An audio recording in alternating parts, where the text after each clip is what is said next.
One day, Leonard Jackson, I'll never forget him. He says, "Allan, I know a guy that can beat you up." And I said, "I know I'm not even fighting in school or anything." I says, "Oh yeah? Who?" He says, "Well, come with me." I says, "Okay." So we went.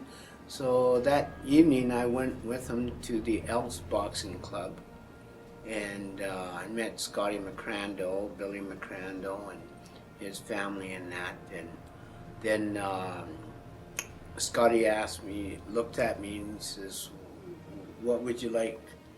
I said, "Well, I'd like to fight that guy right there." He says, "That guy?" I said, "Yeah." He says, "You know who he is?" "No." He says, "He's a featherweight champion of Canada."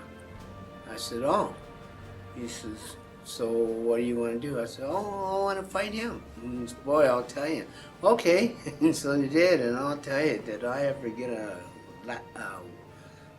whiplashing.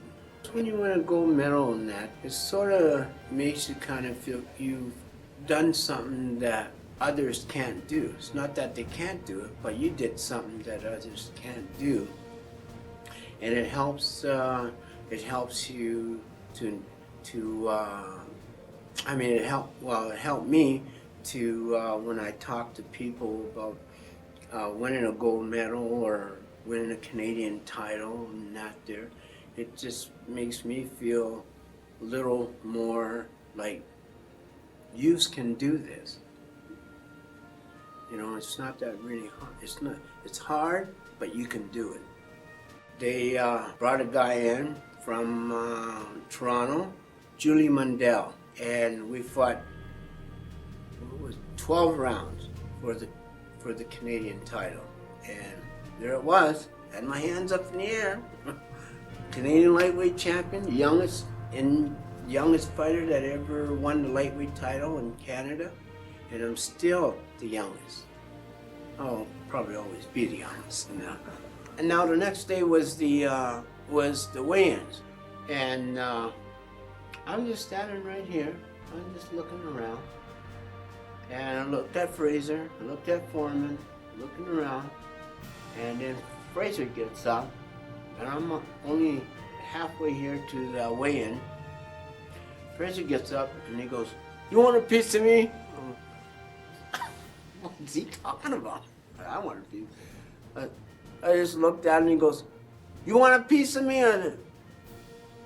No. And then Foreman said, "Leave him alone." And Fraser looked at him. And then Fraser looked at me again. He says, "You want a piece of me?" And I'm not paying no attention to this guy. He's scaring the heck right out of me, right? And so Foreman had enough of him trying to get me uptight and that. I was already uptight as soon as he said, "You want a piece of me?" And Foreman got up and said, "I told you to leave him alone." Now, I met Foreman in Seattle when Foreman was younger. And then we haven't seen each other since then. And so he got up, and everybody's starting to rumble and that there, and I thought, okay, I'm ready to go. I'll take somebody out. And so that was so that ended up fine. And the next day, I get on the plane. I'm sitting on the plane. And all I see Fraser coming, right? I'm going, uh-oh. He lost the fight, and he was mad at me. And he comes by, and he stops, and he goes, "Hi." "Hi."